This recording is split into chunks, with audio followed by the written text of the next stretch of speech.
You know, one of the greatest feelings when you're watching a movie is when you can lose yourself completely inside of it. Whether it's from the standpoint of the setting itself, the core thematic content, the character work, or even the overarching plotline holding the material together, it's such a distinct yet rare feeling at the same time altogether. It's an experience that has only happened to me a few times throughout my work as a film critic, and every single time it happened, it truly reminded me of why cinema itself mattered and why a film was so important as an art form to me personally. To truly lose yourself inside of a film is to give trust to the filmmakers behind the piece to guide you on these characters' journeys, while also trusting that they'll guide you to an emotionally satisfying and resonant payoff in the process. And when this happens, and the small interlocking puzzle pieces finally click together with each satisfying second, as a grandiose plot converges into a meaningful end result before you, it is truly such a special feeling. And this is precisely a feeling that occurred to me when I first watched Rian Johnson's 2019 Whodunit murder mystery film, Knives Out. Now, for context, I saw the first Knives Out movie quite by accident. I remember distinctly that I was scrolling through a specific streaming service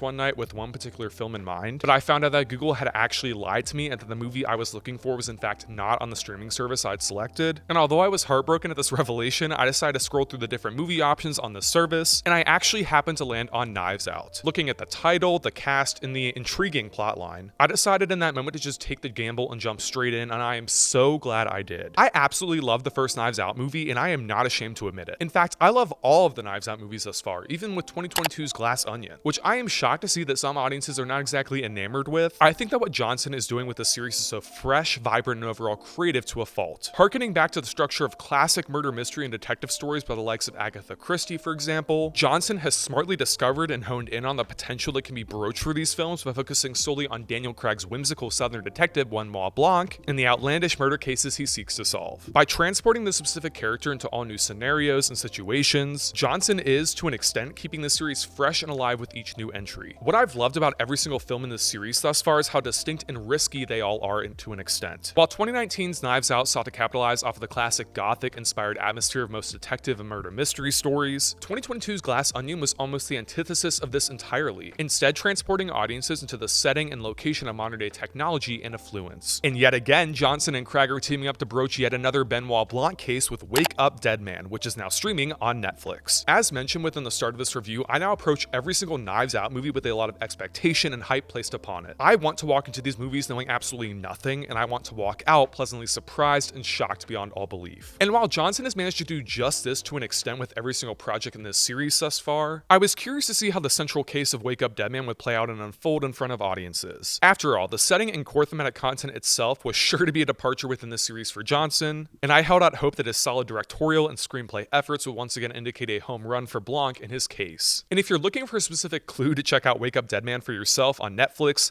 let it be this one. I absolutely adored this film. To say that Johnson and company have once again knocked it out of the park is an apt statement. I mean, everything about this film and its runtime is carefully controlled and choreographed to an immense degree, and the core mystery and plot unfurl in front of audiences with methodical and simmering resolve. Indeed, Wake Up Dead Man reminded me of exactly why I adore Johnson's approach to this material, and by far features some of my favorite elements within this franchise overall. However, is Wake Up Dead Man as an overall end product one of the best films within this franchise? Well, that case remains another matter entirely. Wake Up Dead Man opens as audiences are introduced to Father Judd, played by Josh O'Connor, a former boxer who has changed his ways and integrated to the Catholic priesthood, even if his checkered past threatens to come back to haunt him at key points throughout. After a particularly violent accident, Father Judd is transferred on assignment to the parish of Our Lady of Perpetual Fortitude, which is a rural church led by Monsignor Jefferson Wicks, played by Josh Brolin, who is a mean-spirited and violent pastor set in his way of scaring the congregation of his parish beyond reason. However, after personal tensions start to simmer,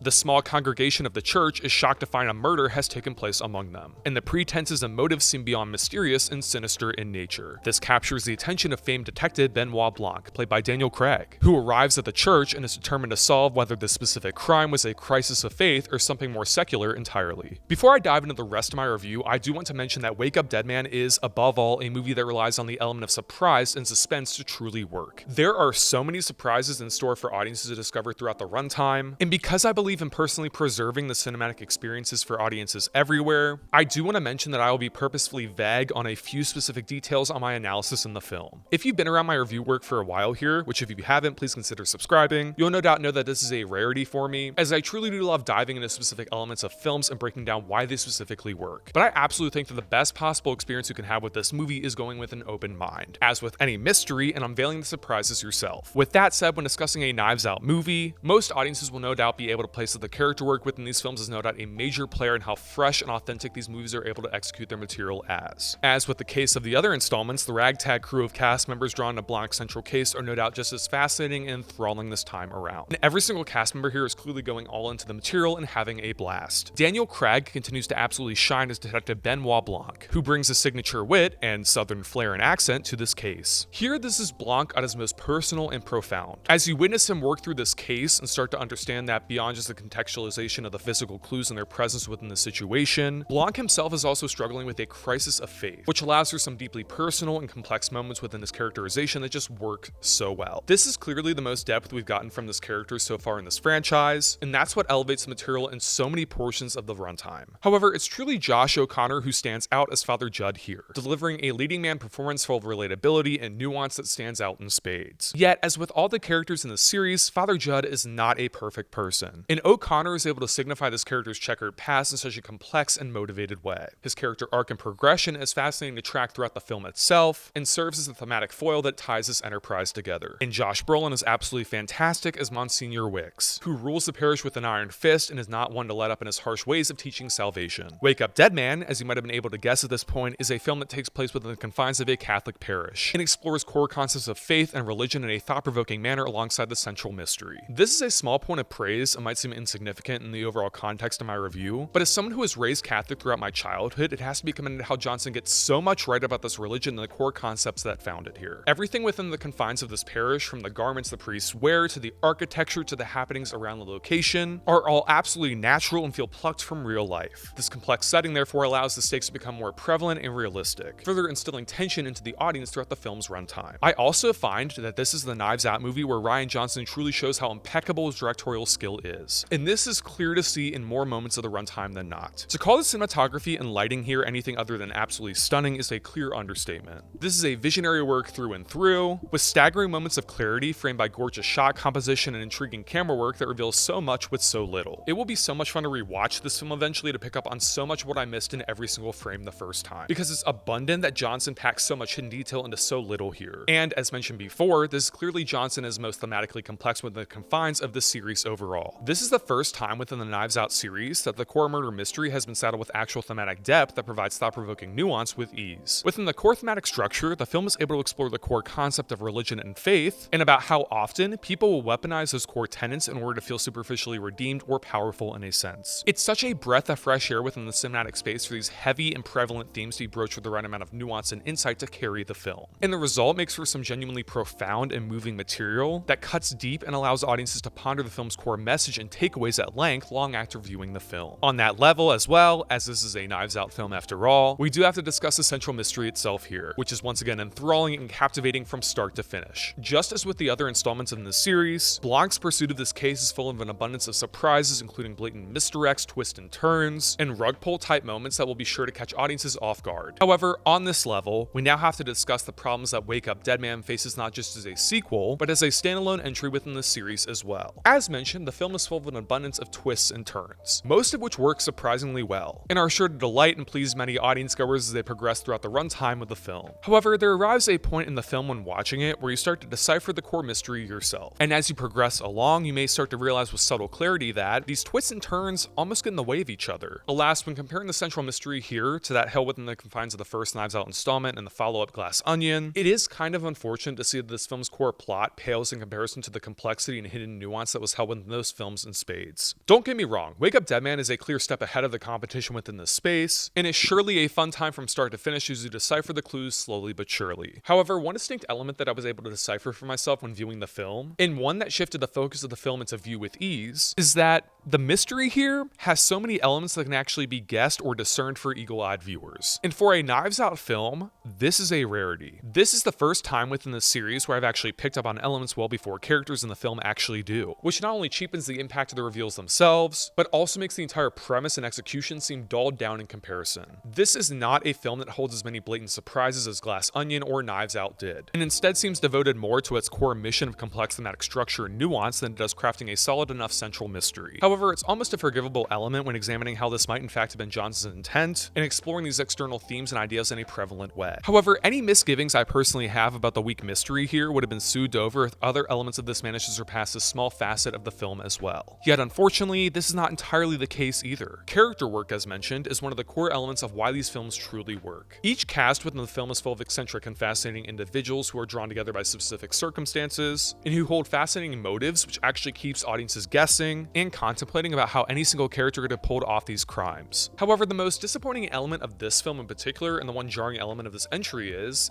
this aspect is entirely missing. This is not a film like the other installments where everyone is a suspect and the guessing game process enthralls audiences into the thick of the case, where they then must discern and solve it themselves. Instead here, these characters are actually paper thin, and this installment never feels like a group effort like the other films in this franchise do. Instead, it's a film where you quite blatantly go, oh, it can't possibly be that character over and over again. And by the time the end result is approaching, it might honestly be impossible to pretend it's a surprise in any specific fashion. And while the ending reveal of the film itself is quite impactful and prevalent when you peel back the layers, it's still missing an aha moment to truly sell the material in any specific way. Overall, Wake Up Dead Man might be far from the best installment within the Knives Out franchise, but this does not make it a bad movie in the slightest. It's impossible probably to even have a bad time with these movies even if you tried. Rather, it's a project that shows lots of promise, with interesting thematic meditations to contemplate, and a stellar cast who sells every single scene with ease. However, as is the case with any good detective story, the most important element is making the core mystery not only impactful, but also believable at the same time. And I unfortunately found this not to be true of Wake Up Dead Man, which is a film that seems to want to subvert expectations more often than not, but unfortunately falls into the same self-parody trap of many films of this caliber. But to say I didn't have fun with this one, not entirely true either. That's why I'm giving Wake Up Dead Man a 3.5 out of 5 stars. Wake Up Dead Man is now streaming on Netflix.